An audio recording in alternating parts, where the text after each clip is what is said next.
আল্লাহি অবারাকাতুহু। সুধী দর্শক মণ্ডলী, আপনারা দেখতে পাচ্ছেন যে আমি আজকে এই আপনাদের সামনে হাজির হলাম এই যে লাইভ অনুষ্ঠানে।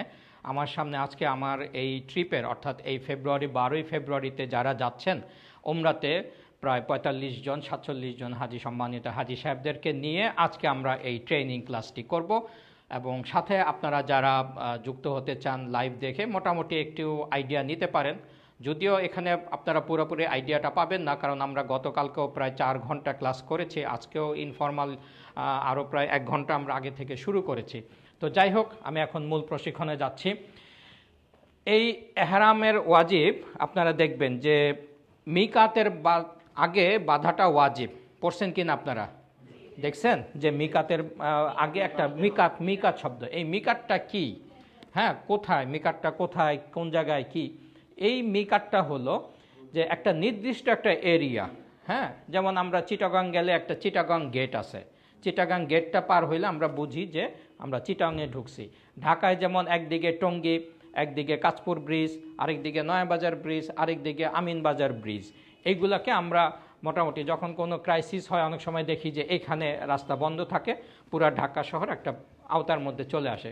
ঠিক এখানেও হাজিদের জন্য মিকাত রয়েছে। হ্যাঁ, এই মিকাত 5টা। এখানে মিকাতটা 2 প্রকার। এখানে আজকে আমরা যেহেতু ওমরাতে আমরা এত বিস্তারিত যাব না, কারণ আমার এটা প্রায় 21 ঘন্টার ক্লাস।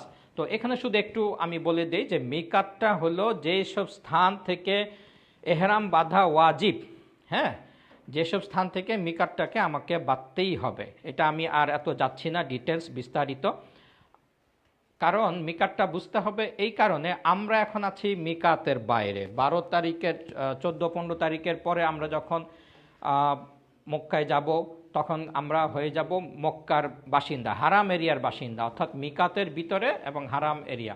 আচ্ছা, এই যে আমাদের জন্য বাংলাদেশ থেকে হলো ইয়ালমলম মিকাত।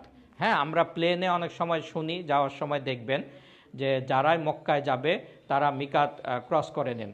যদিও এটা আমরা মদিনার ফ্লাইটে যাচ্ছি, আমরা এই ঘোষণাটা শুনতে পারবো না। যারা জেদ্দায় ল্যান্ড করে তারা এই ঘোষণাটা তখন পাইলট দেয় 40 মিনিট 35 মিনিট আগে, যে after 5 minutes we are crossing মিকাত। আপনারা যারা এহরাম বাঁধার জন্য এহরাম বেঁধে নেন, কারণ এই মিকাতের আগে এহরাম বাঁধাটা কি ওয়াজিব, এই কথাটা মনে রাখতে হবে। হ্যাঁ, মিকাতের বাইরে ওয়াজিব। আচ্ছা, আমরা আগে যাচ্ছি কোথায়?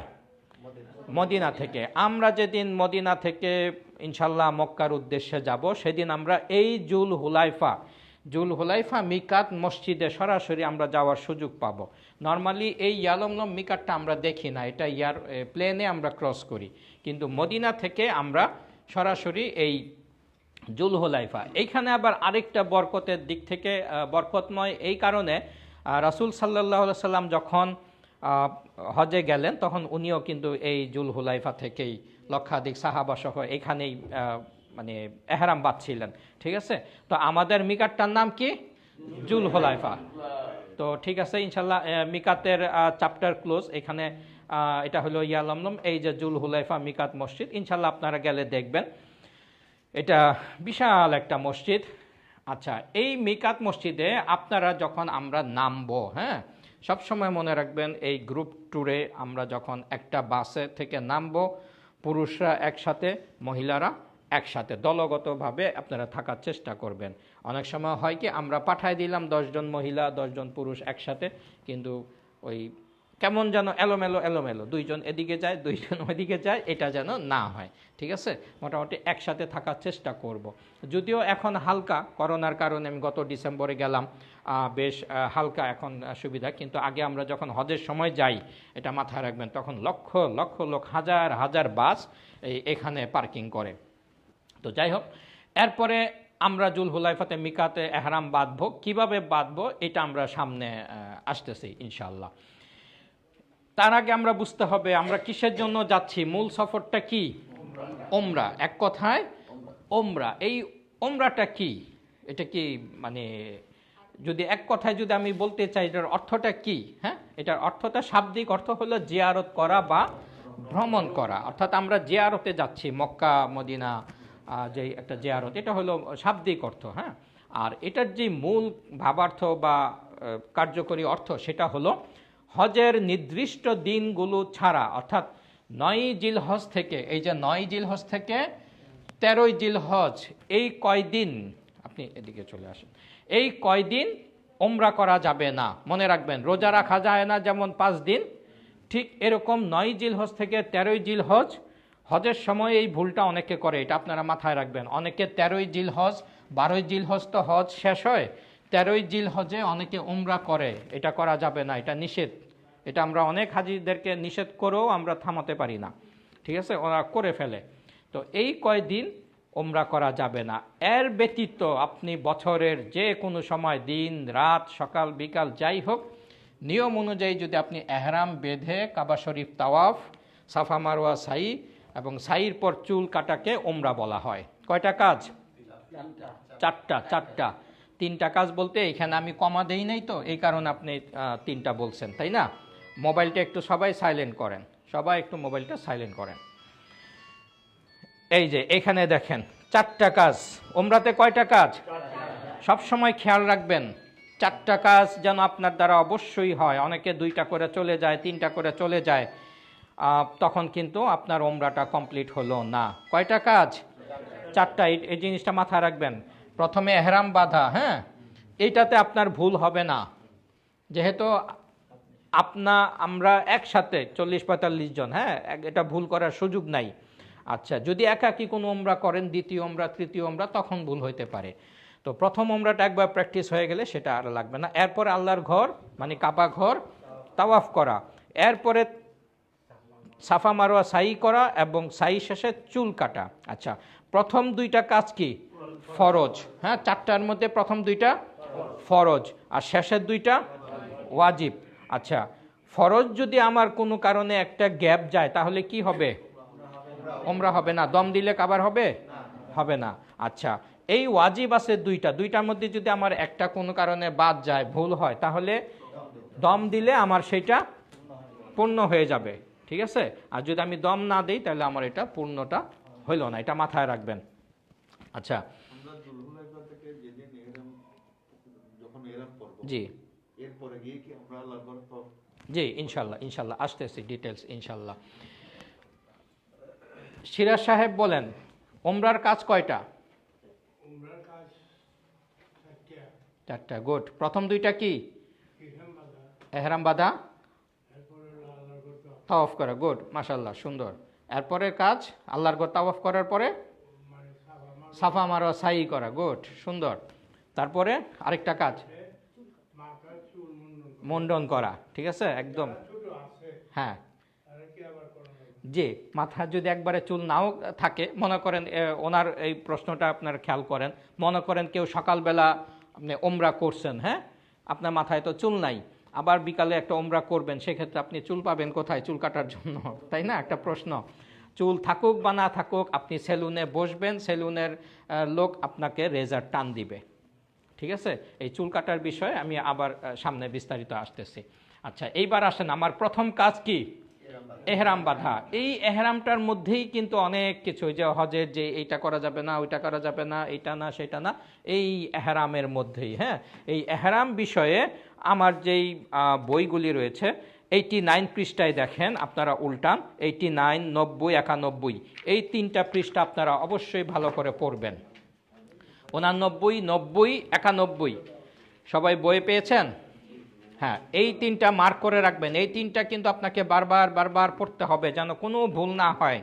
কারণ কতগুলি ভুল আছে যে আপনি যদি সাই না করেন, আমি আপনাকে ডাক দিয়ে সাই করাবো, যে ভাই আপনার সাইটা হয় নাই, আপনি আবার করেন বা চলে যাচ্ছেন কেন?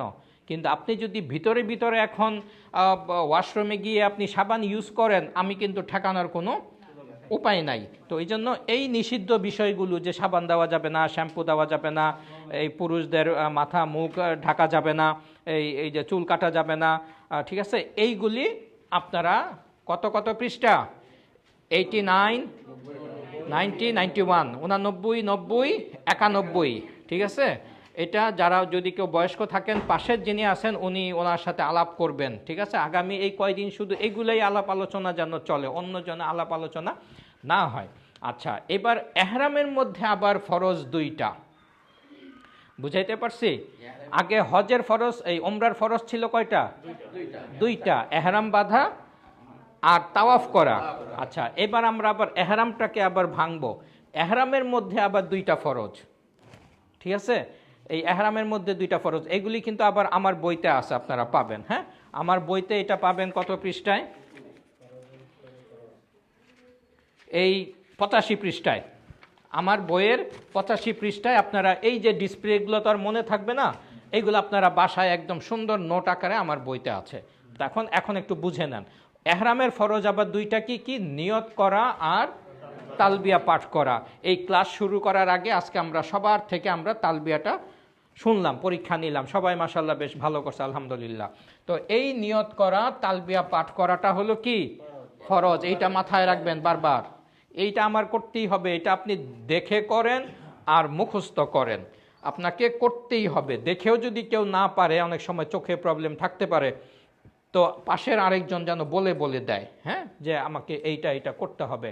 বুঝতে পারছি? যাদের সাথে বয়স্ক হাজি আছেন, যদি কোনো কারণে বই দেখেও তারা পড়তে না পারেন, অনেক সময় চশমা না থাকলে হয় না, তারা পাশের আরেকজন হেল্প করবে, যে আপনি এখন এই কথাটা বলেন। কি কি বলবে এটা আমি সামনে আসতেছি। আচ্ছা, এহরামের ওয়াজিব আবার দুইটা। এই যে মিকাতের পূর্বে এহরাম বাঁধা, এইটা অটোমেটিক হয়ে যায়। এক নাম্বারটা ভুল হবে না, ভুলটা হবে এই 2 নাম্বারে, এহরাম অবস্থায় নিষিদ্ধ কাজগুলো থেকে বিরত থাকা। হ্যাঁ, আচ্ছা, এইখানে দুইটা জিনিস। ওই আরেকটা আছে ওয়াজিবের মধ্যে, এহরামের ওয়াজিব কি কি, যে নিষিদ্ধ বিষয়গুলো থেকে বিরত থাকাটা ওয়াজিব। হ্যাঁ, এটাই তো ওয়াজিব, এই যে ওয়াজিবের দ্বিতীয় কাজ। আচ্ছা, কতগুলি জিনিস আছে ছোট, যেমন কাফফারা হইল 3 ধরনের, সদকা, এই দম, আরেকটা হইল বুদনা। সদকা হইল ছোটোখাটো গম, 2-1 কেজি গম বা 2-1 কেজি খেজুর, এগুলা দিয়ে হইল সদকা, মানে ছোট কাফফারা, ছোট শাস্তি। আর এরপরে মিডিয়াম শাস্তি হলো একটা খাসি বা দুম্বা। আচ্ছা, দম, এটাকে আমরা সোজা ভাষায় বলি দম। আচ্ছা, আরেকটাকে বলে বুদনা। বুদনাটা হইল গরু বা উট, ঠিক আছে? আচ্ছা, ওইটার বিষয়ে আমি পরে আসতেছি, কখন বুদনা লাগবে, কিন্তু দম লাগবে এই ওয়াজিব। আচ্ছা, এহরাম অবস্থায় মনে করেন একটা হলো যে ভুলে আমি করে ফেলছি, যে ভুলে আমি একটু আতর দিয়ে ফেললাম, ঠিক আছে? সেটা হয়তো মাসালা অনুযায়ী 1 কেজি খেজুর বা আধা কেজি খেজুর দিলে আমার সেটা কাবার হয়ে যাবে। কিন্তু আমি যদি এটাকে একটু অবজ্ঞা করি, অবজ্ঞা না, ঠিক অবহেলা বলবো, যে আচ্ছা ঠিক আছে একটু দেই, কি হবে, কিছু হবে না, মাকারিম ভাই বলছে তো কি হয়েছে, আমি এত বছর দিয়ে আসছি, এখন তাও আবার হজে আইসা যদি আমি না দেই, ঠিক আছে? তো আপনি কিন্তু মাথায় কিন্তু আছে যে এটা করা যাবে না, তারপরও আপনি যে আচ্ছা দেই, জোর করে করছেন, তাহলে কিন্তু আপনাকে দম দিতে হবে। যদি ভুলে আপনি দিতেন তাহলে আপনি ছোটখাটো একটা শাস্তিতে হয়ে যেত, কিন্তু আপনি জেনে শুনে করছেন, মাথায় ছিল, তারপরেও করছেন যে আচ্ছা ঠিক আছে একটু গোসলই তো ধুয়ে ফেলবো, শ্যাম্পু দেই, তাহলে আপনাকে সেই ক্ষেত্রে দম দিতে হবে। আমি কি বুঝাইতে পারছি? হ্যাঁ, আচ্ছা, অর্থাৎ ওয়াজিব কাজটা যদি আপনি ইচ্ছা করে, এই যে 89, 90, 91 পৃষ্ঠার কাজগুলি যদি আপনারা করেন ইচ্ছা করে, তাহলে আপনাদেরকে দম দিতে হবে। আচ্ছা, এবার আসে এহরামের সুন্নত। এহরামের সুন্নতে এইগুলি কিন্তু আমার বইতে ডিটেইলস আছে, এইগুলি আমি সংক্ষেপে আমি একটু আবার বুঝাই দিচ্ছি, যে এহরামের সুন্নত আমি প্র্যাকটিক্যাল অবস্থাতে আমি বুঝাই দিই। হ্যাঁ, এগুলি অনেক সময় পড়তে গেলে, যেমন 1 নাম্বারটা আমাদের এখন দরকার নাই, এটা হলো হজের জন্য। আচ্ছা, অজু, গোসল বা অজু করা। হ্যাঁ, শরীরে যত যাবতীয় ময়লা পশম নখ কেটে ফেলে আমরা এগুলা দূর করে এরপর আমরা গোসল করব। এহরামের নিয়তে আমরা গোসল করব। আচ্ছা, তো যদিও আমরা ঢাকা থেকে মদিনায় যাচ্ছি, আমাদের ঢাকা থেকে আর প্রিপারেশন নাই, এই প্রিপারেশনটা হবে আমাদের মদিনার হোটেল থেকে। তো হোটেল থেকে যখন আমরা মক্কার উদ্দেশ্যে রওনা দিব, তার আগে আপনারা 2-1 ঘন্টা আগে এই গোসলের কাজটা সেরে নেবেন। পুরুষরা সেলাইবিহীন চাদর, লুঙ্গি ও 2 ফিতার স্যান্ডেল পরবেন। তারপরে আমরা 2 রাকাত নফল নামাজ আদায় করব। ঠিক আছে, প্রথমে গোসল করলাম, তারপরে ওই যে সুগন্ধি মাখার হইলে আমি সুগন্ধি মাখলাম, তারপরে আমি এই এহরামের কাপড়টা পরলাম, তারপরে ছেলেরা টুপি মাথায় দিয়ে আমরা 2 রাকাত নামাজ পড়বো। এখানে কিন্তু একটা আবার ফাঁক আছে, ওই যে আপনার প্রশ্নের মতো যে কখন সুগন্ধি দিব, আগে না পরে, কিন্তু এখন কিন্তু আমি টুপি মাথায়, এহরাম অবস্থায় টুপি মাথায় দেওয়া কি যাবে না, গুড, কিন্তু আমি কিন্তু বলতেছি টুপি মাথায় দিয়ে, তাই না? এখানে একটু কনফিউশন আছে। এই 2 রাকাত নফল নামাজ পড়তে হবে আমাকে টুপিটা মাথায় দিয়ে, গায়ে এহরামের কাপড়। আচ্ছা, এরপরে আমি সালামটা ফিরে করব কি, টুপিটা খুলে ফেলবো, টুপিটা খুলে এইবার আমি এই তালবিয়া পাঠ করব এবং এই নিয়তটা করব, এহরামের পূর্বে সুগন্ধি নিয়ত করা, মুখে উচ্চারণ করা, নামাজ পড়ে বসা অবস্থাতেই। হ্যাঁ, এটা আমি ডিটেলস আবার আরেকটু পরে আসতেছি। এই যে পুরুষদের জন্য এরকম 2 ফিতার স্যান্ডেল থাকবে, ঠিক আছে? এটা আপনারা বিভিন্ন ব্র্যান্ডের আপনারা কিনে নেন, মোটামুটি এক স্যান্ডেলেই আপনার কাভার হয়ে যায়। তারপর আপনারা 2 জোড়া স্যান্ডেল নিয়ে নেবেন। তারপরে এই যে স্যান্ডেল পরলেন, গোসল করে স্যান্ডেল পরার পরে আপনারা লুঙ্গিটা পরবেন। হ্যাঁ, লুঙ্গিটা আপনার সুবিধা মতো আপনি পরে, এই যে কোমরে যে বেল্ট আছে এই বেল্টটা একটা কিনতে হবে, যারা এখনও কিনেন নেই কিনে নেবেন বেল্টটা। হ্যাঁ, তারপরে আর নিচে কিন্তু কোনো আন্ডার প্যান্ট থাকবে না বা শর্ট প্যান্ট থাকবে না, শুধু এই ডাইরেক্ট লুঙ্গি। জি বলেন। যে কোনো বেল্ট আপনার ফিতা হইলেও হবে, আপনি যা মন চায় আপনি, মোট কথা বেঁধে রাখবেন, সোজা হিসাব। এই হ্যাঁ হ্যাঁ, না বেল্টটা সেলাইবিহীন না। এখানে সুন্দর একটা প্রশ্ন, এই যে এইখানে শিলি আছে, এটাতে শিলি আছে, এই শিলি ওই শিলির মধ্যে না, শুধু এইটা শিলি ছাড়া পড়তে হবে লুঙ্গিটা, ঠিক আছে? আচ্ছা, এটাও যদি আমি আরেকটা মাসালা আছে, এই যে এখানে সুতা বের হয়ে থাকে না, এই যে আগের ছবিটা দেখেন, এই যে সুতা সুতা বের হচ্ছে, এটাও যদি আপনারা মনে করেন যে এইভাবে টান দিয়ে একটা শিলি দিয়ে দিবেন, ওই যে মুড়ি শিলি না কি বলে, তাহলে আপনি এটাও জায়েজ আছে, ঠিক আছে? তাহলে এই যে এই ছুতরাগুলি বের হবে না। হ্যাঁ, এটা করতেই হবে তা না, মানে জায়েজ আছে, এটা আপনারা জেনে রাখেন। আচ্ছা, এরপরে গায়ের চাদরটা পরলেন। হ্যাঁ, গায়ের চাদরটা পরলে এরপর আপনার এহরাম হয়ে গেল, এই পুরুষদের এহরাম। আচ্ছা, এইখানে কিন্তু সে দেখেন পরিপূর্ণ অবস্থায় আছে তার চাদরটা, ঠিক আছে? ছবিতে কিন্তু আপনাদের অনেক কিছু সহজ হয়ে যায়, যেটা অনেক বলে কয়েও বোঝানো যায় না। আচ্ছা, এইখানে এই ছবি আর এই ছবিতে কি পার্থক্য আছে দেখেন তো? ডান কাত খোলা। হ্যাঁ, ডান কাত যে গরম পড়ছে তাই বলে খুলে রাখছে বাতাসের জন্য, তা কিন্তু না, ঠিক আছে? এটাকে বলে ইস্তেবা, ঠিক আছে? কথাটা শিখেন, ইস্তেবা। ইস্তেবা, ডান কাত খোলা রাখা, এটা সবাই দেখে বা জানে বুঝে, কিন্তু আপনারা যেহেতু ট্রেনিং নিচ্ছেন আপনারা এই শব্দটা শিখে ফেলেন। ইস্তেবা, ইস্তেবা করা। হ্যাঁ, ইস্তেবা কি? এই যে ডান কাতটাকে আমার খোলা রাখতে হবে এহরাম অবস্থায়। এখন আমি কখন খোলা রাখবো? নফল তাওয়াফ আছে, ফরজ তাওয়াফ আছে, উমরার তাওয়াফ আছে, কোন তাওয়াফে আমি, হ্যাঁ, যেই তাওয়াফে আর পরে মানে এহরাম অবস্থায়, যেই তাওয়াফটা আমি এহরাম অবস্থায় করব, হ্যাঁ, যেই তাওয়াফটা আমি এহরাম অবস্থায় করব, এবং যেই তাওয়াফের পরে সাই আছে, হ্যাঁ, না ফরজ তাওয়াফ না, ফরজ তাওয়াফ বলতে হজের আবার আরেকটা ফরজ তাওয়াফ আছে, সেটা আমরা প্যান্ট শার্ট পায়জামা পাঞ্জাবি পরেও করি, ঠিক আছে? এখানে শুধু মনে রাখেন যে যেই তাওয়াফের অবস্থায়, এহরাম অবস্থায় এবং যেই তাওয়াফের পরে সাই আছে, সোজা কথা, এহরাম অবস্থায় এবং যেই তাওয়াফের পরে সাই আছে, তাহলে আমাকে এই ইস্তেবা করতে হবে, ঠিক আছে?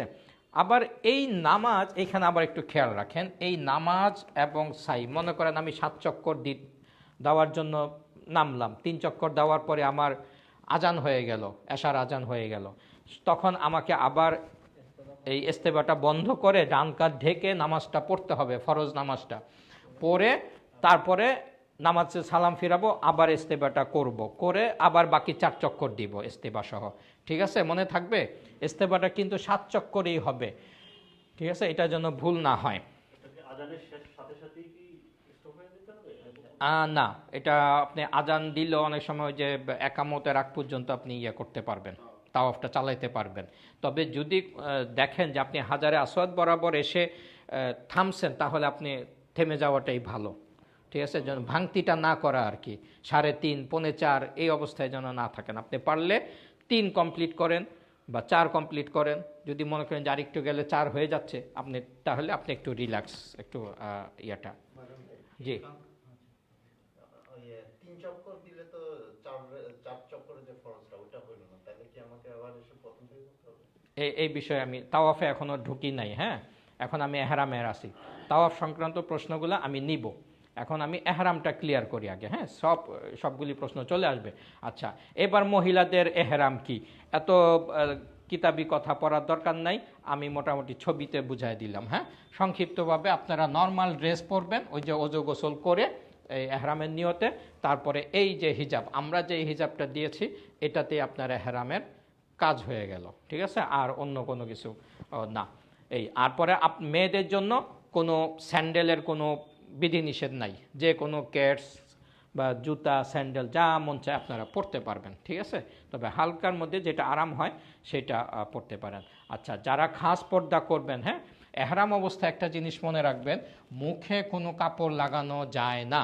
এখন হয়তো প্রশ্ন আসবে, ভাই আমরা মাস্ক কি করব? হ্যাঁ, মাস্ক যতটা সম্ভব না দেওয়ার চেষ্টা করব যতক্ষণ আমরা পারি। হ্যাঁ, যেহেতু আমরা সবাই এক বাসে থাকবো, মোটামুটি সবাই আমরা আলহামদুলিল্লাহ করোনা নেগেটিভ থাকবো ইনশাল্লাহ। সো আমাদের মধ্যে খুললেও তেমন একটা রিস্ক নাই।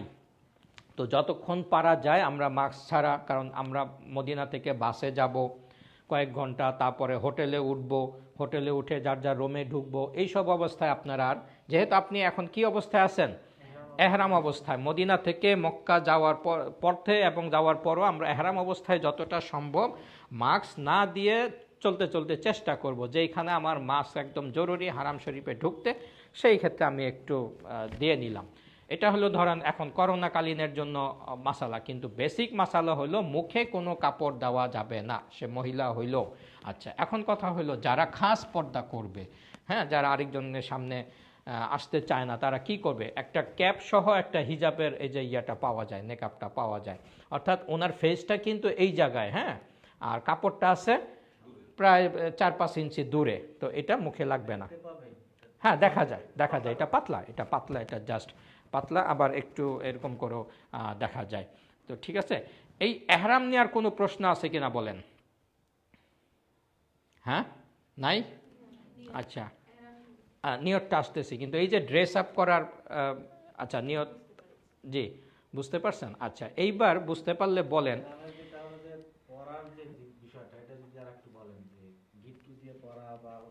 আচ্ছা, এটা প্র্যাকটিক্যালি আমরা দেখাই দিব, আগে এই ফর্মাল ক্লাসটা শেষ হলে ওটা আমরা দেখাই দিব। এই যে মহিলাদের এহরাম, মহিলার পুরুষের পার্থক্য কি বলেন তো? এহরামে মাথায়, পুরুষদের কিন্তু কোনো মাথায় কিছু থাকবে না, মাথায় টুপি থাকবে না, মহিলাদের আবার থাকবে। ক্লিয়ার? এই দুইটা পার্থক্য। আরেকটা পার্থক্য আছে নিচে পায়ে, মেয়েরা জুতাও পরতে পারবে। আচ্ছা, এখন আমি যদি প্রশ্ন করি, এহরাম তো বাঁধলেন, হ্যাঁ, ওয়াশরুমে গেলেন, কোনো কারণে নাপাক হয়ে গেল, সেই ক্ষেত্রে আপনি কি করবেন? এই যে আপনারা বললেন কোনো প্রশ্ন নাই, এখন আমি পাল্টা প্রশ্ন করব। 7-8 ঘন্টা, অর্থাৎ এহরাম বাঁধা থেকে শুরু করে কাবা ঘরে যাইতে যাইতে ধরেন 15-16 ঘন্টা যাওয়াই লাগবে। হ্যাঁ, যাওয়াই লাগবে, গোসলও লাগতে পারে। ঠিক আছে, অনেকে টায়ার্ড লাগলে গোসল করলে একটু গরম পানি দিয়ে একটু ফ্রেশ লাগে, সেই ক্ষেত্রে কি করবেন? আচ্ছা আচ্ছা, তারপরে সোহেল ভাই বলেন। অজু তো আমার 15-16 ঘন্টায় যাবে আসবে, অজু তো ফ্যাক্টর না, কিন্তু এহরামে আমি যদি এখন কাপড়টা আমার নাপাক হয়ে গেছে, চেঞ্জ করে তারপরে আরেকটা এহরাম পড়তে হবে, কিন্তু উনি আরেকজন উত্তর দিছেন আবার নিয়ত করতে হবে। একবারই করব, গুড, আমি এইটাই জানতে চাচ্ছিলাম। নিয়ত আর লাগবে না, এই কথাটাই আমি বের করতে চাচ্ছিলাম, যে নিয়ত আর লাগবে না। খেয়াল করে শুনেন, আমি যদি 10 ঘন্টায় 10টাও পাল্টাই কোনো অসুবিধা নাই, আমার নিয়ত কিন্তু একবারই হয়ে গেছে। এই নিয়ত কখন শেষ হবে বলতে পারবেন? চুল কাটার পরে, এহরাম পরে আমরা যখন এই তাওয়াফ করব, সাই করব, তারপরে আমাকে এই ইয়াটা যাবে। আচ্ছা, এইবার আসেন এহরামের নিয়তটা কিভাবে করব। হ্যাঁ, ওই যে গোসলের পর এহরামের কাপড়টা এতক্ষণ যা বুঝাইলাম ওইভাবে ড্রেস আপ করবেন। তারপরে এহরামের 2 রাকাত সুন্নত নামাজ পড়ে টুপিটা দিয়ে প্রথম রাকাতে, এখানে খেয়াল করেন, প্রথম রাকাতে সূরা ফাতিহার সাথে সূরা কাফিরুন, কুল ইয়া আইয়ুহাল কাফিরুন, এরপরে দ্বিতীয় রাকাতে সূরা ফাতিহার সাথে সূরা ইখলাস পড়বেন। আচ্ছা, সূরা কাফিরুন অনেক সময় অনেকের একটু জানেন না, বা জানলেও অনেক সময় লা আ'বুদু মা তা'বুদু এখানে একটু প্যাচ লাগে। হ্যাঁ, তো ওই প্যাচ লাগতে পারলে মনে করলে আপনি এটা পড়বেন না, 2 রাকাতেই সূরা ইখলাস পড়বেন, 2 রাকাতেই সূরা ইখলাস পড়বেন। পরে সালামটা ফিরাবেন, ফিরাইয়ে এরপরে মাথার টুপিটা খুলে ফেলবো। খুলে এইবার আমি, যারা আরবিতে নিয়ত করতে পারেন এইভাবে নিয়ত করবেন, আল্লাহুম্মা ইন্নী উরিদুল উমরাতা ফায়াসসিরহা লি ওয়া তাকাব্বালহা মিন্নি। ঠিক আছে, এরপরে 3 বার তালবিয়া পাঠ করবেন জোরে জোরে। আচ্ছা, এই নিয়তটা যদি আপনারা আরবিতে না পারেন, জাস্ট সোজা বাংলায় বলবেন, হে আল্লাহ আমি ওমরার নিয়ত করতেছি, উহা আমার জন্য সহজ করে দিন, কবুল করে নেন। বা হে আল্লাহ আমি ওমরার নিয়ত করছি, কবুল করো, সহজ করো। 3টা কথা বলবেন। কিসের নিয়ত করছেন?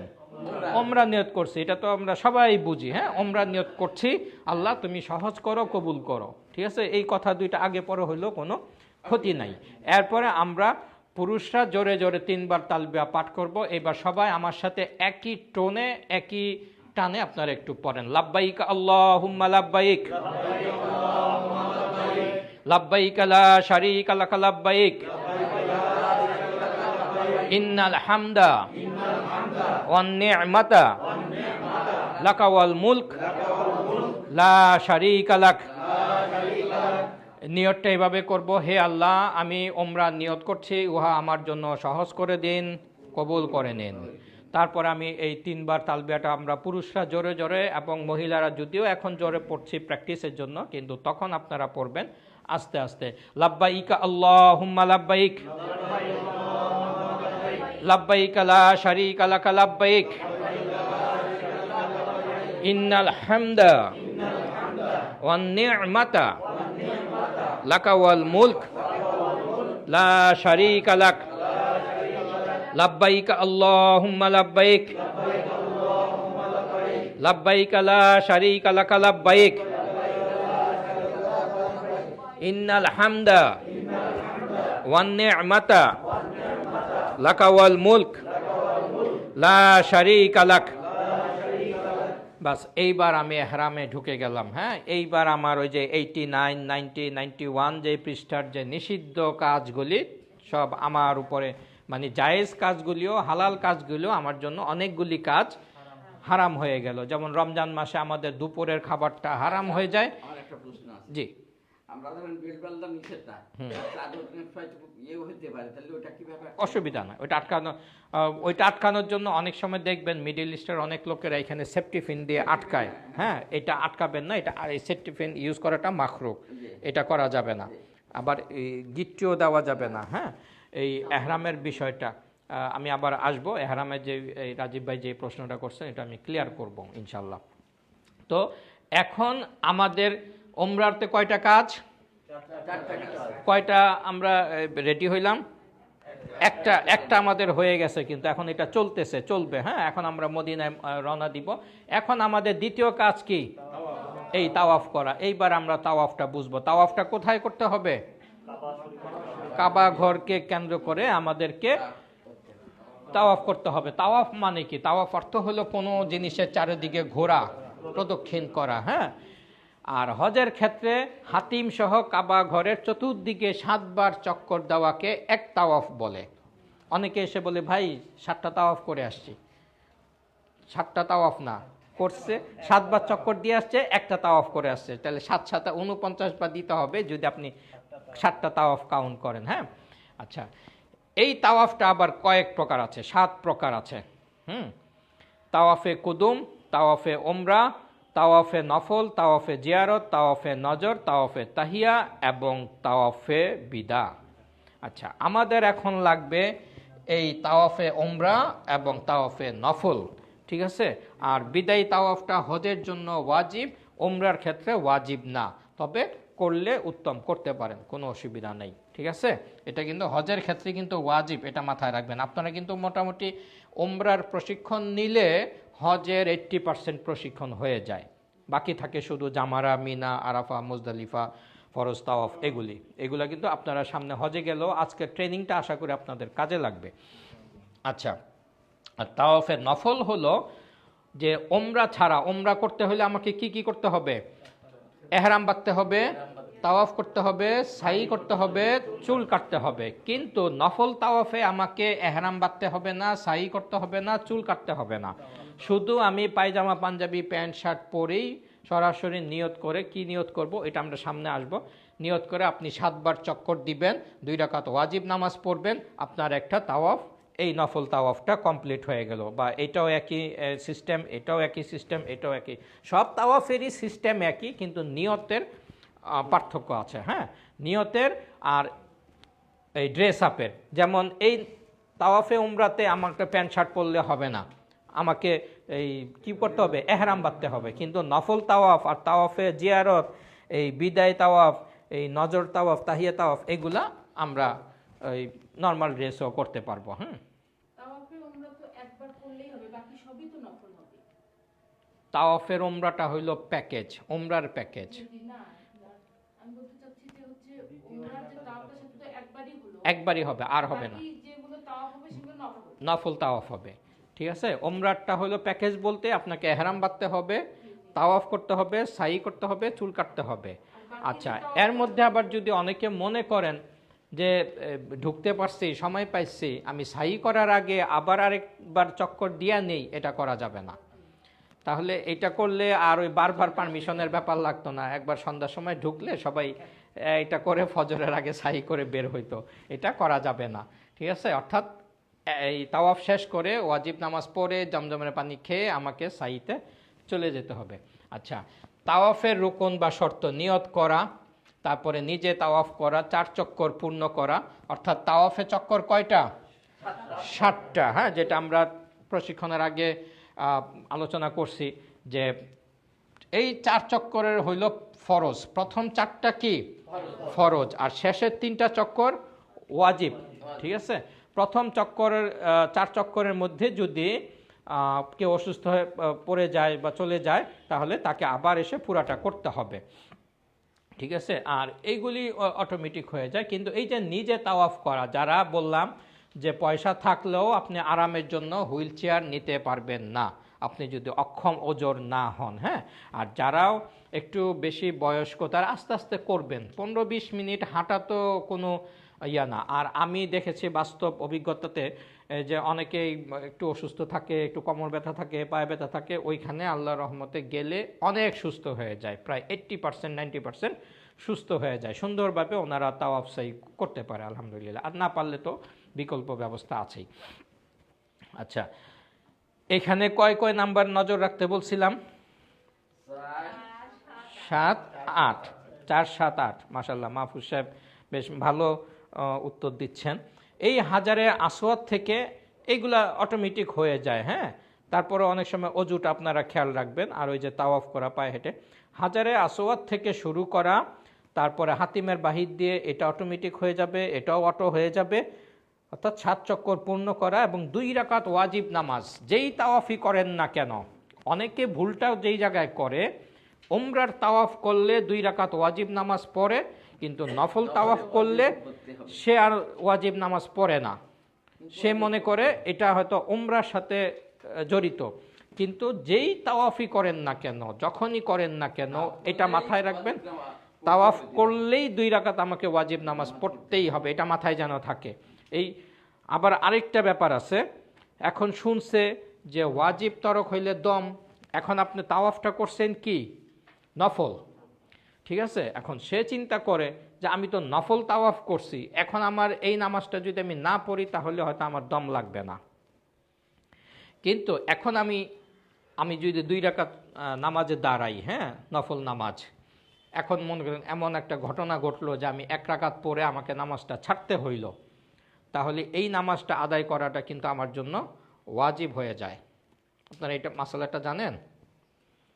মনে করেন মাগরিবের পর আমি 2 রাকাত নফল, নামাজটা কি নফল, আমি শুরু করছি কিন্তু আমি শেষ করি নাই, কোনো কারণে ছেড়ে দিতে হলো, তখন কিন্তু আমার জন্য এই নামাজটা কি ওয়াজিব, পড়তেই হবে। আবার যদি মনে করেন না ধর আমি তো নফল শুরু করছিলাম, কিন্তু শুরু করে ফেললে কিন্তু ওইটা আর নফল থাকে না, ওইটা আপনাকে আদায় করতেই হবে। সেম আপনার রোজার ক্ষেত্রেও, আপনি নফল রোজা রাখছেন, দুপুরে কোনো কারণে ভেঙে ফেলছেন, এটা আপনি আবার পরে আদায় করে নেবেন। ঠিক এইখানে যেই ভুলটা করে, ওই যে নফল তাওয়াফ যখন করে তখন মনে করে এটা তো নফল তাওয়াফ করছি, এখানে ওয়াজিবের ব্যাপার স্যাপার নাই।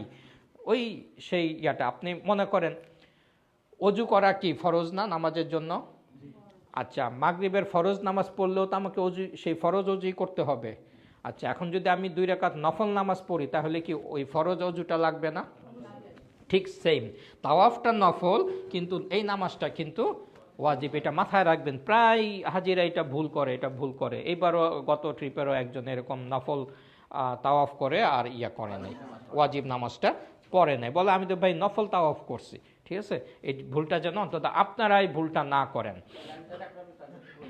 আচ্ছা, এইবার আমরা মনে করেন মদিনা থেকে মক্কায় গেলাম, হোটেলে আমরা বিশ্রাম নিলাম, ফ্রেশ ট্রেশ হলে আমরা একটা টাইম দিব রাত 10টা, 10:30, 11টায়, যে আমরা উমরা করতে যাব। একদম চূড়ান্ত মুহূর্তটা এখন আমাদের সামনে আসছে।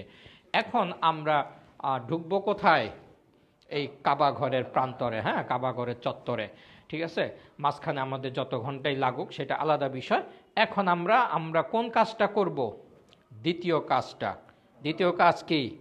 তাওয়াফ করা, কাবা ঘর 7 চক্কর তাওয়াফ করা। আচ্ছা, এই কাবা ঘরে যাওয়ার আগে আরেকটা জিনিস মনে রাখবেন যে আচ্ছা, ওই যে আমরা এহরাম যে বাঁধছিলাম, হ্যাঁ, প্রথমেই কিন্তু ইস্তেবা করবেন না কেউ। প্রথমে কি থাকবে? পুরাপুরি ঢাকা থাকবে, অর্থাৎ ইস্তেবা হবে না যতক্ষণ পর্যন্ত এখানে না যাই। এটার বিষয়ে আমি একটু পরে আসতেছি। তার আগে আমরা যখন ওই যে এদিক থেকে আমরা যখন ঢুকবো, দূরের থেকেই দেখবেন যে কাবা ঘর দেখা যাচ্ছে। হ্যাঁ, কাবা ঘর যখনই দূরের থেকে নজরে আসবে, ওই মুহূর্তটা কিন্তু খুব গুরুত্বপূর্ণ একটা মুহূর্ত। আপনার যে কোনো দোয়া আপনার কবুল হবেই। ঠিক আছে, এখন প্রশ্ন হলো আপনি কোন দোয়াটা আগে করবেন। অনেক সময় বলে আমরা 3 নাম্বার দোয়াটা আগে বলে ফেলি, পরে আফসোস হয় যে ওইটা আমার তো ওইটা 1 নাম্বার ছিল, তাই না? এরকম হইতে পারে। তো সেই ক্ষেত্রে ইমামে আজম আবু হানিফা রহমতুল্লাহ আলাইহি তিনি একটা টেকনিক শিখাই দিয়েছেন। তিনি বলছেন যে যখনই দেখার সাথে সাথে যে হে আল্লাহ, আমাকে মুস্তাজাবুদ দাওয়াত হিসাবে কবুল করুন। হ্যাঁ, মুস্তাজাবুদ দাওয়াত হিসাবে কবুল করুন, অথবা সোজা বাংলায় বলবেন, এটা শিখে নিলে ভালো। এটা কিন্তু আপনারা রেগুলার দোয়া করতে পারেন। আচ্ছা, এটা যদি মনে না থাকে তাহলে বলবেন হে আল্লাহ, এখন থেকে আমি যা যা দোয়া করব সমস্ত দোয়া কবুল করে নেবেন। এই শব্দটা অর্থ হইল এটা একটা স্তর, মুস্তাজাবুদ দাওয়াত। ওই যে আমরা অনেক সময় উলিয়াদের কাছে যাই না দোয়া চাইতে, মুরব্বীদের কাছে। কারণ কি? আমি দোয়া করলে কবুল হয় না, উনি দোয়া করলে কবুল হয়, কারণ উনি ওই স্তরের ওই হিসাবে আমল করেন। তো এই জন্য আপনাকেও যদি আল্লাহ পাক মুস্তাজাবুদ দাওয়াত হিসাবে, আমরা বলি না লোকটা আবেদ, মুত্তাকি, মুমিন, ঠিক এরকমই হলো মুস্তাজাবুদ। অর্থাৎ মুস্তাজাবত দাওয়াত যে হয়ে যায়, সে যাই চায় আল্লাহর কাছে তাই কবুল হয়। তো এটা এখনও আপনারা দোয়া করবেন প্রতি সবসময় যে আল্লাহ আমাকে মুস্তাজাবুদ দাওয়াত হিসাবে কবুল করুন। হ্যাঁ, তো অথবা ওই যে বলবেন হে আল্লাহ, আমি এই যে কাবা ঘর সামনে দেখে বলবেন হে আল্লাহ, আমি এখন থেকে যা যা দোয়া করব সমস্ত দোয়া কবুল করে নিয়েন। এরপর আপনি 1, 2, 3 করে আপনি 100টা দোয়া করেন, কোনো অসুবিধা নাই। ঠিক আছে, আচ্ছা, এবার আসি আমরা কাবা ঘরটাকে আমরা একটু চিনি বলতে আপনারা সবাই চিনেন, জানেন, বুঝেন, তারপরেও একটু মনে করে দেওয়া। এখানে আছে হাজারে আসওয়াদ পাথর। হ্যাঁ, আচ্ছা, তার পাশে আছে মুলতাজাম। এই যে জায়গাটা বলতে কি, দরজার বাম পাশে, এই যে দরজা এটা, হ্যাঁ, কাবা ঘরের দরজা, এই দরজার বাম পাশে জায়গাটাকে বলে মুলতাজাম। এটা খুবই গুরুত্বপূর্ণ একটা জায়গা। হ্যাঁ, একদম দোয়া কবুলের একদম মেইন চুম্বক একটা পয়েন্ট এই হাজারে আসওয়াদ, এই মুলতাজাম। এখন যেহেতু করোনার কারণে আমরা এই পর্যন্ত যাইতে পারবো, কিন্তু ওইখানে টাচ করার সুযোগ নাই। তারপর ওইটা সামনে যখন আমরা ক্রস করব, আপনারা দোয়া করতে করতে যাবেন নর্মালি। আর এরপরে ভবিষ্যতে যখন আবার করোনা মুক্ত পৃথিবী আসবে ইনশাল্লাহ, তখন আবার যাবেন, তখন এইখানে আপনারা বুক প্যাট লাগাই দিয়ে এইখানে আপনারা এই দোয়া করবেন। এরপরে হলো দরজার চৌকাঠ, এটাও গুরুত্বপূর্ণ দোয়া কবুলের জায়গা। তারপরে এখানে আছে মাকামে ইব্রাহিম, এখানে হজরত ইব্রাহিম আলাইহিস সালামের পায়ের ছাপের যে পাথরটা সেটা এখানে আছে, এই মাকামে ইব্রাহিম। তারপরে এই জায়গাটাকে বলে মুসল্লায়ে জিব্রাইল। কি বলে? মুসল্লায়ে জিব্রাইল, এই পয়েন্টগুলি কিন্তু আমার বইতে খুব সম্ভবত 100 পৃষ্ঠায় মনে হয় আছে। হ্যাঁ, এগুলো আপনারা একটু দেখে নেবেন, বুঝে নেবেন। ওইখানেও আপনারা যখন প্র্যাকটিক্যালি যাবেন আমাকে জিজ্ঞাসা করবেন যে ভাই ওইটা কোন জায়গায়, ওইটা কোন জায়গায়। হ্যাঁ, ওইখানে গিয়ে এই সমস্ত বিষয়ে যত প্রশ্ন করবেন আমি আরও তত খুশি হব, তত আপনাদেরকে হেল্প করার চেষ্টা করব যে ওই জায়গাটাকে কোন জায়গায় কি আছে না আছে বোঝার জন্য, জানার জন্য। তো এটা কি মুলতাজাম, এটা চৌকাঠ, এইটা মুসল্লায়ে জিব্রাইল। মুসল্লায়ে জিব্রাইলটা হলো এই ইব্রাহিম আলাইহিস সালাম যখন কাবা ঘরটা নির্মাণ শুরু করলেন, এখান থেকেই ভিত্তি স্থাপন শুরু করলেন। একদম একটা স্টার্টিং পয়েন্ট থাকে না যে আমরা ওই যে ফাউন্ডেশন বা যাই বলি, এটা হলো এখানে। আরেকটা গুরুত্বপূর্ণ বিষয় হলো যেটা এই নামকরণটার সাথে বোঝা যায়, মুসল্লা মানে কি, নামাজের মুসল্লা, নামাজের স্থান। ঠিক আছে, এই মুসল্লায়ে জিব্রাইল আলাইহিস সালাম এখানে ইমামতি করছেন, ওনার সাথে ছিলেন আমাদের নবীজি রাসূল সাল্লাল্লাহু আলাইহি সাল্লাম। 10 ওয়াক্ত নামাজ এই জায়গায় জিব্রাইল আলাইহিস সালাম, অর্থাৎ প্র্যাকটিক্যালি নামাজটা একদম বুঝাই দিয়েছেন এই জায়গাটা। হ্যাঁ, এই মুসল্লায়ে জিব্রাইল। তারপরেরটাকে বলে হাতিম বা হিজরে ইসমাইল।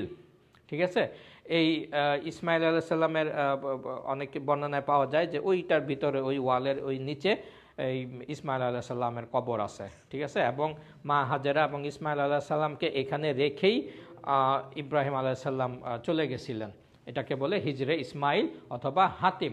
এটা তো এখন ঢুকতে দেয় না, এটা আগে আবার ওই যে বললাম করোনার কারণে। আচ্ছা, এখন কাবা ঘরটা কিন্তু আগে এই পর্যন্ত লম্বা ছিল, এরকম স্কোয়ার ছিল না, এখনও কিন্তু স্কোয়ার না, এদিকে কিন্তু একটু লম্বা বেশি, এদিকে কম। আগে আরও লম্বা ছিল। যখন কুরাইশদের আমলে যখন কাবাঘর সংস্কার করার জন্য হালাল পয়সার অভাব দেখা দিল, তখন ওরা এটাকে শর্ট করে ফেললো। এখান থেকে 6.5 হাত কাবা ঘরের ভিতরের অংশ। হ্যাঁ, তো আমরা যদি ভবিষ্যতে আবার ইনশাল্লাহ যাই, যদি এই হাতিম দিয়ে ঢুকে যদি আমরা এইখানে নামাজ পড়তে পারি বা এইখানে কাবা ঘর ধরতে পারি, তাহলে ভিতরে ঢোকার যে ফজিলত, ঠিক এইখানে দাঁড়ানো নামাজ পড়াও একই ফজিলত।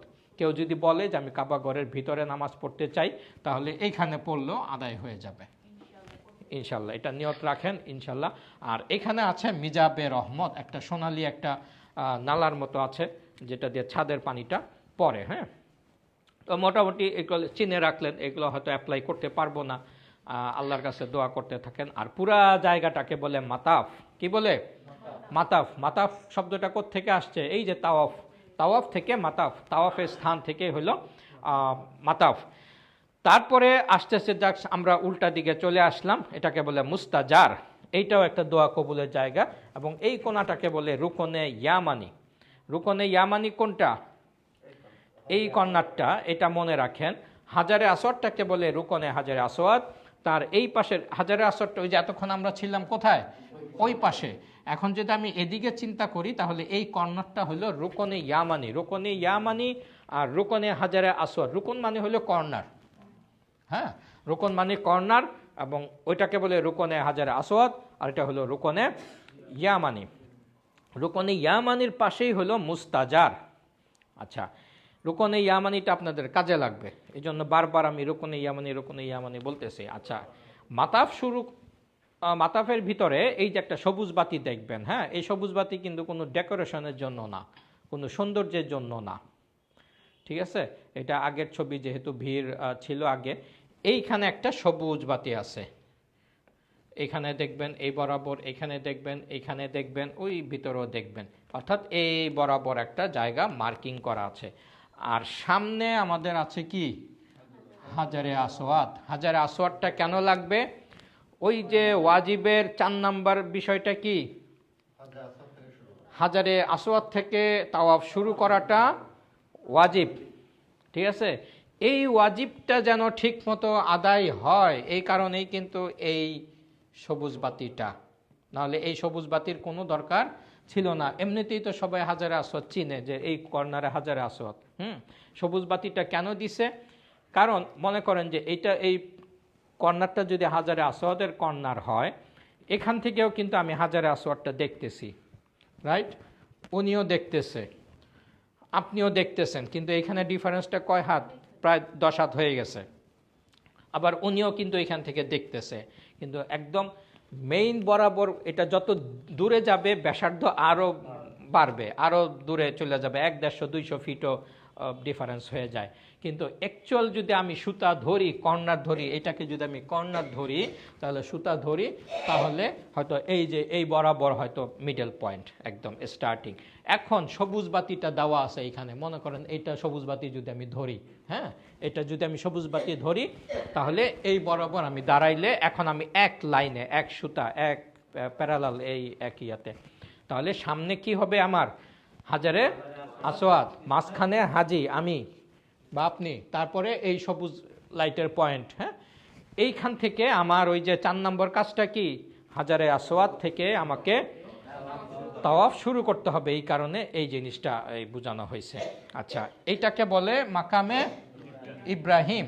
এই মাকামে ইব্রাহিমটাও আমার কাজে লাগবে কখন, কেউ বলতে পারবেন? ওয়াজিব। কোন ওয়াজিব নামাজ?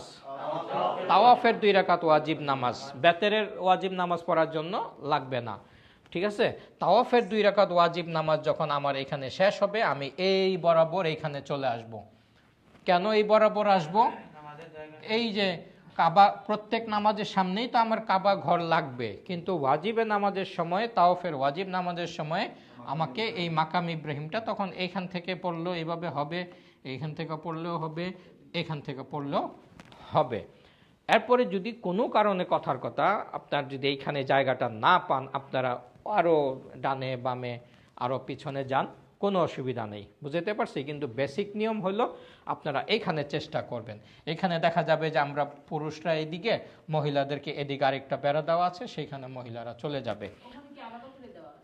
ওইখানে আলাদা পুরুষ মহিলা আলাদা করে দেওয়া আছে। এখানে একটা জিনিস আমাদের নির্ধারিত স্থানীয় আছে। স্থানীয় আছে, নামাজের সময় একদম দেখবেন বেড়াই দেওয়া আছে। হ্যাঁ, একদম ওই যে সাদা সাদা ইয়ে দিয়ে বা সবুজ প্লাস্টিক দিয়ে বেড়া দেওয়া আছে মহিলাদের ভিতরে। আচ্ছা, যদি কোনো কারণে বেড়া নাও থাকে, পুরুষরা খেয়াল রাখবেন আপনাদের সামনে, ইমিডিয়েট সামনে যেন কোনো মহিলা না থাকে, বা পাশে, ডান পাশে কোনো মহিলা না থাকে, বাম পাশে কোনো মহিলা না থাকে, ঠিক আছে? এটা মনে রাখবেন। আপনার পিছনে মহিলা থাকুক, কোনো অসুবিধা নেই, পুরুষরা এটা খেয়াল রাখবেন যেন, কারণ এটার মাসালা হইল ইমিডিয়েট সামনে, ইমিডিয়েট সাথে, ডানে বামে, এটা যেই মহিলাই হোক আপনার পুরুষের নামাজ হবে না, মহিলাদেরকে পিছনে দাঁড়াইতে হবে। হ্যাঁ, আমরা অনেক সময় ফেসবুকে দেখি যে 2 জন একসাথে নামাজ পড়ার ছবি দিচ্ছে, দিচ্ছে, এটা ওই দেখতে ভালো, সবাই খুব প্রশংসা করতেছে, কিন্তু বেসিকলি তার নামাজই হয় নাই, এটা করা যাবে না। এটা হ্যাঁ, সব জায়গায় হ্যাঁ, হ্যাঁ পড়বেন, একসাথে পড়া আর পাশে পড়া, কিন্তু একসাথে পড়বেন ঠিক আছে, কিন্তু তার মানে এই না পাশে, পিছনে, তার কাতার হবে পিছনে, সে মা হোক, বোন হোক, ওয়াইফ হোক, যাই হোক, হ্যাঁ, সে থাকবে পিছনে, কিন্তু পাশাপাশি কোনো অবস্থাতেই থাকবে না। হ্যাঁ, ঠিক আছে। হজরে আসওয়াদ থেকে মানে কাছাকাছি কি নামাজ পড়া যাবে না, না? এখানে কোনো সময়ই নামাজ পড়ার কোনো, হজরে আসওয়াদ না, এই যে মাকাম ইব্রাহিম না, এখানে এতটুকু, এই পর্যন্ত আপনার তাওয়াফের লোকজন যাবে। আর এখানে মোটামুটি একটা বেড়া দিয়ে রাখছে এখন, এদিকে এই বেড়ার ভিতরে ঢুকতে হবে। হ্যাঁ, ওদিকে যাওয়ার আর যদি সুযোগ নেই। কাছাকাছি আমরা জায়গা পাই, জায়গা পাইলে তো আলহামদুলিল্লাহ পড়ে ফেলবেন, সুযোগ পাইলে ছাড়বেন না, সোজা হিসাব, ঠিক আছে, কিন্তু পাবেন না। জি, নামাজ পড়ছি, আমার নামাজ শেষ, পিছনে যদি আমার কেউ থাকে আমি কি সরে যেতে পারবো? হ্যাঁ, এইখানে এই মাতাফের ভিতরে পিছনে থাকবেই। আপনি ওই যে নামাজে ওনার যে প্রশ্নটা, যে নামাজের সামনে দিয়ে যাওয়া যাবে কিনা, আমরা এখানে কি করি, অপেক্ষা করি সালাম ফেরানো পর্যন্ত, আপনি এইখানে যেতে পারবেন, কোনো অসুবিধা নেই, সামনে পিছনে থাকলেও সমস্যা কোনো অসুবিধা নেই। পিছনে থাকলে তো প্রশ্নই নাই, আর সামনে থাকলেও আপনি মানে আপনার সামনে দিয়ে যে কেউ লোক যাইতে পারবে, ঠিক আছে, আপনার কোনো অসুবিধা নেই। এটা এখানে কাতারের ওই নিয়মটা কার্যকরী না এই মসজিদুল হারামের এই জন্য। আচ্ছা, এটা আবার মক্কার আবার অন্য মসজিদে হবে না, ঠিক আছে। অনেকে আবার এই মাসালাটা অন্য মসজিদে, মনে করেন হোটেলের পাশে আপনার কোনো ছোট মসজিদ আছে, সেখানে নামাজ পড়লেন, সেখানে অনেকে এই সামনে দিয়ে যাচ্ছে, এটা হবে না, এটা এই মসজিদের জন্য এটা খাস। আচ্ছা, এবার আমরা তাওয়াফটা স্টার্টিং করি। হ্যাঁ, আচ্ছা, তাওয়াফ শুরু করার নিয়ম। আচ্ছা, আমরা মদিনা থেকে যখন এহরাম বাঁধলাম, তখন একটা জিনিস আমাদের মুখে চালু হয়েছে। কি চালু হয়েছে? তালবিয়াটা আমরা পড়তে পড়তে আমরা কোথায় চলে আসলাম? কাবা ঘরের সামনে চলে আসলাম। হ্যাঁ, এইবার আমরা যখন ওই যে সবুজ বাতির কাছাকাছি আসব, তাওয়াফ মাতাফে ঢুকলাম, তখন আমরা দুইটা কাজ করব। একটা করব আমরা এই ইস্তেবাটা করব, পুরুষরা ইস্তেবা করব, হ্যাঁ, মহিলাদের কোনো ইস্তেবার বিষয় নেই। আচ্ছা, এইবার আমরা ওই যে তালবিয়া পাঠ করব, যেটা পাঠ করতেছিলাম সেটা বন্ধ করব। তালবিয়া বন্ধ হবে, ইস্তেবা চালু হবে, শুরু হবে। এরপরে আমরা সবুজ বাতির ওইখানে যাব। সবুজ বাতির ওইখানে গিয়ে আমরা ইনশাল্লাহ 5টা পর্যন্ত এই তাওয়াফের ইয়াটা শেষ করে আমরা নামাজ পড়ব। নামাজে পরে ইনশাল্লাহ আবার তো এই তাওয়াফের নিয়তের জন্য আমার কোথায় যাইতে হবে? সবুজ বাতি, হ্যাঁ, মনে করেন আমরা এদিক থেকেই যাব। এটা ধরেন আমি যদি হাজারে আসওয়াদের কর্নার ধরি, এটা যদি আমি সবুজ বাতি ধরি, আমরা এদিক থেকেই তালবিয়া বন্ধ করে ইস্তেফা করতে করতে আমরা এই বরাবর চলে আসব। হ্যাঁ, আচ্ছা, এইখানে লেখাটা খেয়াল করেন, এই হুবহু এটা কিন্তু বইতেও আছে, তারপর এখন একটু বুঝে নেন প্র্যাকটিক্যালি। পেছনে সবুজ বাতি রেখে সামনে হাজারে আসওয়াদ, আপনার ডান কাঁধ, এই কথাটা খেয়াল রাখেন। হ্যাঁ, এই যে দেখেন আমি পুরাপুরি যাচ্ছি না, আমি ডান কাঁধটা আমি ধরেন এটা 19-20 হইতে পারে, ঠিক আছে, যেহেতু আমার পায়ের নিচে দাগ নাই, এটা এমনভাবে দাঁড়াবো যেন ডান কাঁধ আমার এই হাজারে আসওয়াদ বরাবর থাকে। হ্যাঁ, তারপরে আমি আপনারা বই দেখে অথবা এই মুখস্থ আপনারা বাংলাটা বলতে পারেন যে হে আল্লাহ, যদি আরবিটা পড়েন, আল্লাহুম্মা ইন্নী উরিতু তাওয়াফা বাইতিকাল হারামি সাবআতা আশওয়াতিন লিল্লাহি তাআলা ফায়াসসিরহু লি ওয়া তাকাব্বালহু মিন্নি আযজা ওয়া জাল্লা। তো এটা যদি আপনারা আগে দেখে দেখে নাজরানাটা ঠিক করে নেন, পড়তে পারেন, অথবা আপনি বাংলায় বলবেন, হে আল্লাহ, আমি তোমার পবিত্র ঘরের 7 চক্কর তাওয়াফের নিয়ত করছি, উহা আমার জন্য সহজ করে দাও, কবুল করে নাও। এখানে একটা জিনিস খেয়াল রাখেন, আমরা এহরামের সময় আমরা এই কথাটা বলছি, আল্লাহ সহজ করো, কবুল করো। আমরা 15 ঘন্টা 16 ঘন্টা রোজা রাখলেও কিন্তু আমরা এই নিয়তটা করি না। কোনো সময় করছেন কেউ যে আল্লাহ আমি রোজার নিয়ত করতেছি, কবুল করো, সহজ করো? কিন্তু হজ উমরার ক্ষেত্রে আল্লাহ আমাদেরকে এটা শিখাই দিচ্ছেন। হজের জার্নিটা কিন্তু সহজ, আবার সহজ না। আল্লাহ যদি তৌফিক না দেয় তাহলে কিন্তু মানে মক্কায় গিয়েও অনেকের তাওয়াফ সাইটা হয় না, কোনো কারণে অসুস্থ হয়ে যাচ্ছে, বাদ পড়ে যাচ্ছে। এই জন্য আল্লাহ শিখিয়ে দিচ্ছেন যে বারবার যেন এই কবুল করো, সহজ করো। আল্লাহ যদি হয়তো সহজও করছে কিন্তু কবুল করলো না, আপনি 5 স্টার হোটেলে গিয়ে থাকলেন, খুব ভালো খানাপিনা করলেন, খুব সুন্দর প্যাকেজ, বিজনেস ক্লাসে গেলেন, মানে এত আরাম প্যাকেজ আর নাই, কিন্তু আল্লাহ যদি কবুলটা না করে তাহলে আপনার এই কোনো ফায়দা আছে? কোনো ফায়দা নাই। আর আপনি যদি কষ্ট করে, অনেকে দেখবেন যে ওইখানে বাইরে ঘুমাইতেছে তাওয়াফের ইয়াতে, মসজিদুল হারামের বাইরে, কিন্তু সে হয়তো তার আমলের কারণে আল্লাহ তারটা কবুল করে নিচ্ছে। হ্যাঁ, এই জন্য সবসময় দোয়া করবেন। এই জন্য আল্লাহ শিখাই দিচ্ছে সহজ করো, কবুল করো। এবং সব জায়গায় কিন্তু আমি বলতেছি যে ধৈর্য লাগবে। ধৈর্যটা শয়তান অ্যাটাক করবে আপনাকে ধৈর্যের মাধ্যমে, সেটা যেখানেই হোক, ঢাকা এয়ারপোর্টে হোক, মদিনা এয়ারপোর্টে হোক, মদিনার হোটেলে হোক, মসজিদে হোক, এখানে যাইতে হোক, কোনো না কোনোভাবে শয়তান আপনাকে দিবেই। কারণ আপনি সর্বোত্তম একটা কাজে যাচ্ছেন। আপনি যদি এখন কোনো একটা ভালো মানে কনসার্টের দিকে যাইতেন, কোনো একটা সিনেমা হলের দিকে যাইতেন, শয়তানের এত পেরেশানি লাগতো না, সে আপনাকে ছেড়ে দিত সুন্দরভাবে। কিন্তু আপনি যাচ্ছেন কোন দিকে? এই দিকে। এই জন্য আপনি শয়তানের টার্গেট। হ্যাঁ, এই জন্য শয়তান নানাভাবেই, আমরা অনেক সময় দেখি যে হ্যাঁ লোকটা খুবই ভালো, কিন্তু হঠাৎ করে কেন জানি তার মন মেজাজ বিগড়ে গেছে, পাশের যাত্রীর সাথে খারাপ ব্যবহার করতেছে, আমাদের সাথে করতেছে, বা অন্য কোনো লোকের সাথে করতেছে। এইটা আপনি তখন মানে আউযুবিল্লাহ বেশি পড়বেন, আস্তাগফিরুল্লাহ বেশি পড়বেন, আপনি নিজেকে নিজে কন্ট্রোল করবেন। আচ্ছা, এইবার আসে আমার মূল জিনিসে। এখানে রেখে আমি নিয়তটা করলাম। হ্যাঁ, নিয়ত করছি কোন বরাবর দাঁড়ায়? ডান কাঁধ বরাবর। হ্যাঁ, এবার একটু খেয়াল করেন, আমি জাস্ট একটু ডান দিকে সরে আসলাম। হ্যাঁ, ডান দিকে কেন সরে আসলাম? ওই যে দ্বিতীয় লাইনটা যেন আমার চেহারা অর্থাৎ আমার নাক বরাবর যেন হাজারে আসওয়াদটা চলে আসে। এতক্ষণ কোন বরাবর আসছিল? কাঁধ বরাবর। রাহিবার কি ঘুম পাইছে? ঘুম পাইলে একটু ঢেলান না দিয়ে একটু নাড়াচাড়া দেন, ঢেলান দিলে একটু ঘুম পায়। আচ্ছা, চেহারা এবং বুকের সোজাসুজি আমার যেন চেহারা ইয়াটা আসে। হ্যাঁ, এই লাইনটা একমত আসে। এইবার আমি তাকবীরে তাহরিমার মতো, মহিলারা যেভাবে তাকবীরে তাহরিমা উঠান সেইভাবে, আর আমরা পুরুষরা যেভাবে হাত উঠাবো সেই পর্যন্ত। হ্যাঁ, তাকবীরে তাহরিমার মতো হাত উঠিয়ে হাজারে আসওয়াদের দিকে এই যে এইভাবে এবং নিচের দোয়াটি বিসমিল্লাল্লাহু আকবার লিল্লাহিল হামদ বলে আমি ছেড়ে দিব। ঠিক আছে, এই যে বিসমিল্লাল্লাহু আকবার লিল্লাহিল হামদ বলে আমি ছেড়ে দিব। এবার 4 ফিট কথাটা মনে রাখবেন। হাজারে আসওয়াদটা আছে কয় ফিট?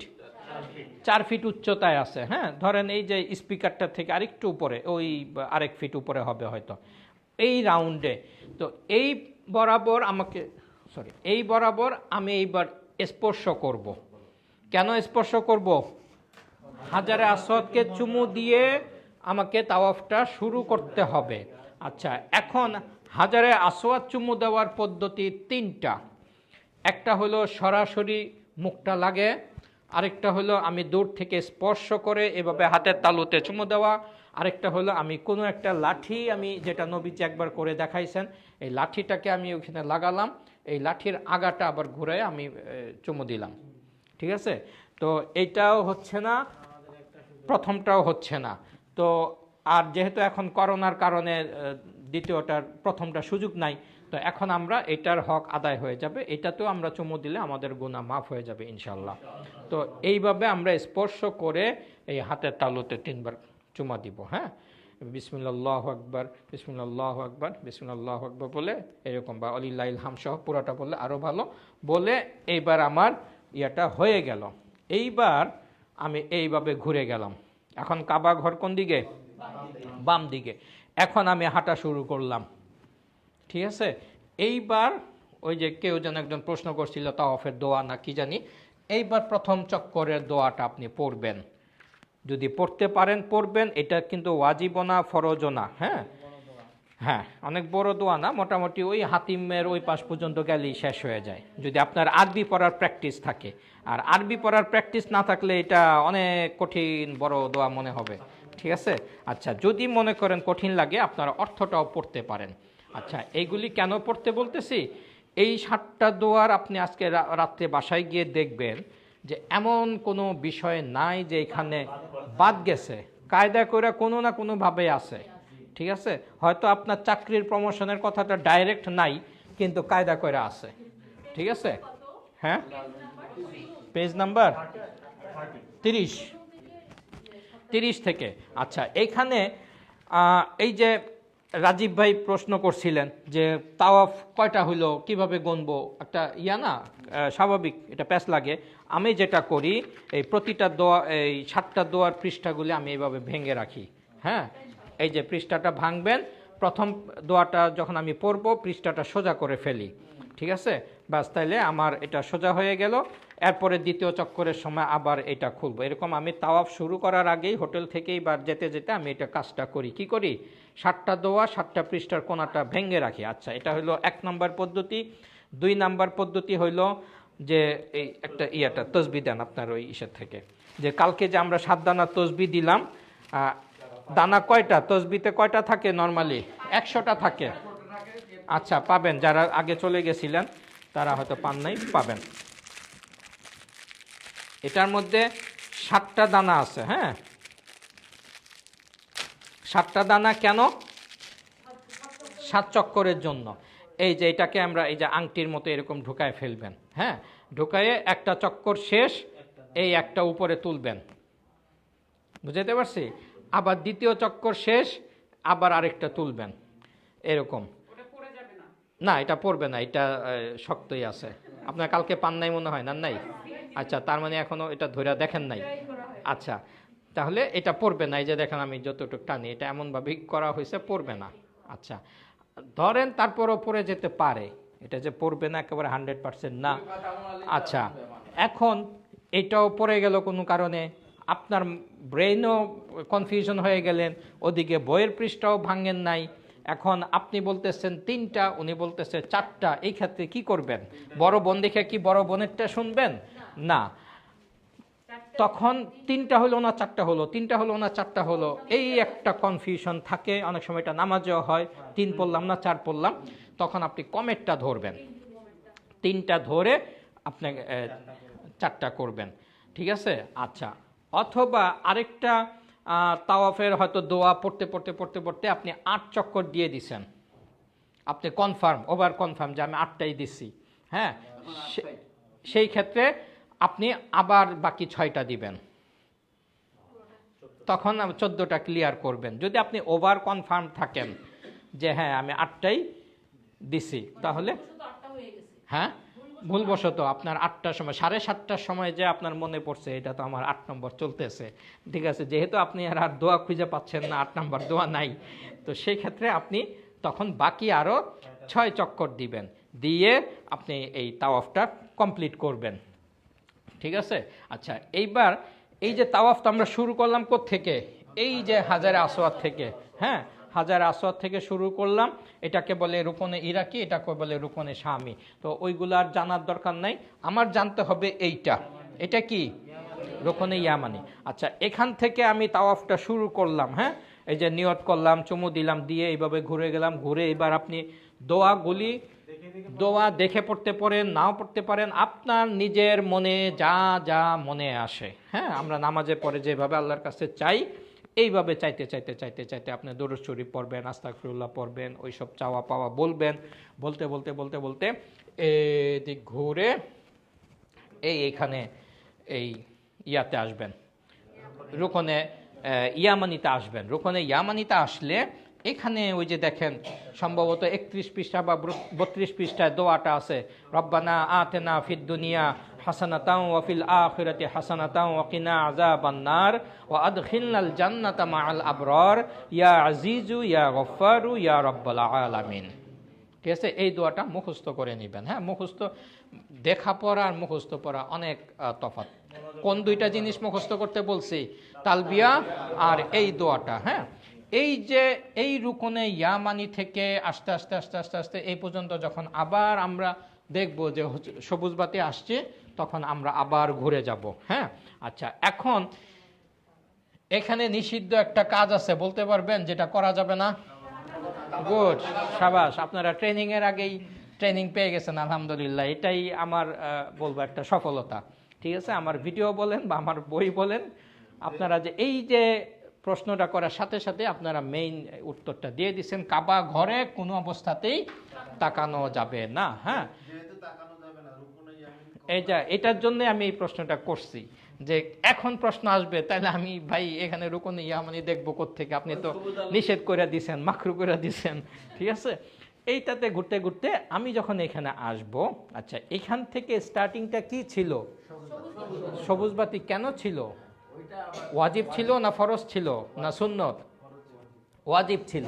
ওয়াজিবের কারণে আমার এইটা এত সাবধানতা অবলম্বন করতে হয়েছে, কিন্তু এইটা আমার জন্য এত ওয়াজিব না যে আমার এখানে মনে রাখবেন, তাওয়াফ যদি কোনো কারণে এই আগের থেকেও শুরু করেন হবে না, আবার পরের থেকেও হবে না। অনেকে সাবধানতার জন্য যাই 10 হাত আগের থেকেই করে ফেলি, আর ভুল হওয়ার মিস হওয়ার সম্ভাবনা নাই। ঠিক আছে, এটাও করা যাবে না, নির্দিষ্ট জায়গা। আরেকটা ভুল হইল, এখন মনে করেন আমি ছোট হই বড় হই, সবাই তো আমাকে গাইড মানছেন আপাতত, তাই না, অন্তত এই বিষয়ে। আচ্ছা, সবাই যেটা আমার সাথে লোক কয়জন? 47 জন। আচ্ছা, আমি যদি এখন এইখানে দাঁড়াই, অন্তত 10-15 জন তো আমার অনেক পিছনে না? হ্যাঁ, আর এখন করোনার কারণে কিন্তু আরো ডিস্টেন্স করে দিছে, 3 ফিট দূরে থাকতে হবে। তো 40 নাম্বার লোকটা কোথায় থাকবে? কমপক্ষে 40 ফিট দূরে। তাহলে আমি হয়তো সামনে থাকা, আমাকে তো আর পিছনে দিবেন না আপনারা। প্রথম 2-1 তাওয়াফে আমার সাথেই থাকে বা আমাকে সামনেই রাখে, পরে যখন বুঝা ফেলে তখন আর মাকারিম ভাইয়ের দরকার হয় না, তখন ছেড়ে দেয়। হ্যাঁ হ্যাঁ, এইভাবে না, পাশাপাশি হয়তো আমরা সর্বোচ্চ 3টা ইয়াতে পারবো, 3টার বেশি হলে আবার কন্ট্রোল করা যায় না। কিন্তু এরপরে আবার ঠিক এই যে এরকম, আপনি ওইখানে আমি এইখানে উনি এইখানে, এরকম করতে করতে 3টা লাইন না 5টা, একই সমস্যা হবে। 5টা লাইনও তো আবার 3-5-15 ফিট চলে যাবে ওদিকে, এটাও আরেক অসুবিধা। তো এই যে এখানে এখন মনে করেন আমি চলে আসছি এই বরাবর, উনি আছেন কিন্তু আরও 3 হাত দূরে। ঠিক আছে, এখন আমি যখন চুমু দিতেছি, উনি তো এখন চিন্তা করছে যে ওর এত মাথায় রাখার দরকার কি, মাকারিম ভাই যেভাবে করতেছে আমিও তাই করি। এখন আমিও হাত তুলছি, ওই 10 ফিট দূরে আছে ওই আরেকজন এই জায়গায় আছে, উনিও হাত তুলতেছে, এটা করা যাবে না। ঠিক আছে, আমার দেখা দেখি আমল করা যাবে না, বুঝাইতে পারছি? আপনি কখন আমল করবেন? যখন আপনি এই পয়েন্টে আসবেন। হ্যাঁ, এই যে আমি ক্রস করে গেলাম, এখন উনি আসবে এইখানে, উনি এসে তখন এই সবুজ বাতির এইখান থেকে উনি আমলটা করবেন।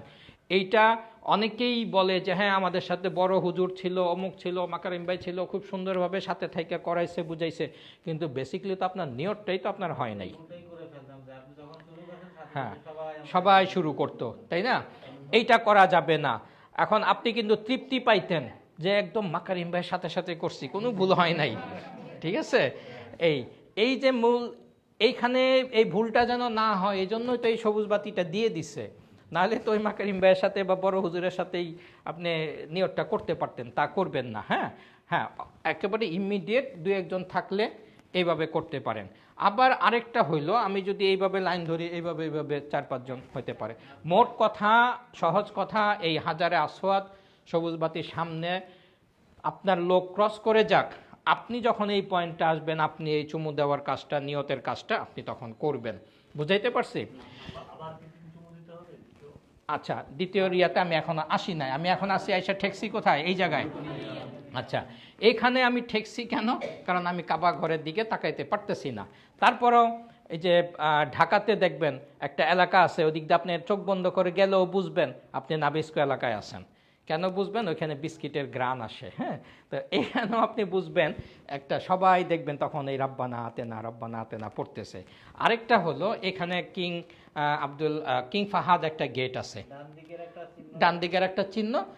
অন্তত প্রথম একবার, তাও প্রথম চক্করে তো আমার কাছাকাছি থাকবেন ইনশাল্লাহ, তো তখনই বুঝে ফেলবেন। এটা আপনি এমনিই বুঝবেন। কতগুলো জিনিস আছে, চোখের দিকে না তাকাইলো, এদিকে না তাকাইলো বুঝবো যে আমি দরজা ক্রস করতেছি, ঠিক আছে? তো একটা কর্নার আপনি ক্রস করতেছেন, এটা কিন্তু বোঝা যায়। তো এইখান থেকে আপনারা রাব্বানা আতেনা পড়তে পড়তে এখানে আসবেন। এখানে আসলেই আপনাদের প্রথম চক্কর শেষ হলো। এইবার আমি আবার এইভাবে ঘুরে যাব। হ্যাঁ, এইভাবে ঘুরে আবারও বিসমিল্লাল্লাহু আকবার, বিসমিল্লাল্লাহু আকবার, বিসমিল্লাল্লাহু আকবার বলে এই আবারও চুমু দিলাম, যেটা আপনার প্রশ্ন ছিল। এই আবারও চুমু দিয়ে এইবার আমি দ্বিতীয় চক্করের দোয়াটা উল্টাবো, ওইটা পড়বো। সেম একই পদ্ধতিতে আমি এখানে আসবো। আবারও রাব্বানা আতেনা ফিদ দুনিয়া, এরকম করতে করতে 7 বারে এসে আবার শেষ আরেকটা চুমু দিব। টোটাল 8 বার। শেষবার প্রথম প্রতি চক্করের শুরুতে একবার, 7 বার, একবার বলতে 3 বার করে আর কি, একের মধ্যে আবার 3 আছে, 3 7 21টা। এরপরে আবার এই 8ম বার আবার আমাকে 3টা চুমু দিয়ে এরপর আমি চলে যাব কোথায়? এইখানে মাকাম ইব্রাহিম, এই বরাবর আমি এসে এই তখন আবার ইস্তেবাটা বন্ধ করে ফেলবো, ঠিক আছে? হ্যাঁ হ্যাঁ, এইখান থেকে যতবার পড়া যায়, আর যদি কোনো ক্রমে পড়তে নাও পারেন কোনো অসুবিধা, যতবার পড়া যায়, 5 বার 10 বার, এখানে না আসা পর্যন্ত। এই জায়গার এই দোয়াটা শুধু এই জায়গার জন্য। হ্যাঁ, তো ঠিক আছে দর্শক মণ্ডলী, আজকে আমাদের এই হজ প্রশিক্ষণের যেই তাওয়াফের অংশটি দেখলেন, আমরা তাওয়াফ, এখন আমাদের নামাজের বিরতি। ইনশাল্লাহ নামাজের পরে আমরা আবার আরও 2 ঘন্টা ক্লাস করব। সেই ক্লাসটি হয়তো আপনাদের সামনে লাইভে আসার সুযোগ হবে না। তো সবাই আমাদের জন্য দোয়া করবেন যেন আমরা ইনশাল্লাহ আগামী শনিবার সকাল আমরা এয়ারপোর্টে চলে যাব, বিকাল 5টায় আমাদের ফ্লাইট। সবাই যেন সহি সালামতে সুস্থ থেকে আমরা ওমরাটি করে আসতে পারি, আপনারা দোয়া করবেন। আর আমরাও, আপনারা যারা আছেন আমার এই পেজে বা চ্যানেলে, সবাই সবার জন্য দোয়া করব ইনশাল্লাহ। আসসালামু আলাইকুম ওয়া রাহমাতুল্লাহি ওয়া বারাকাতুহু।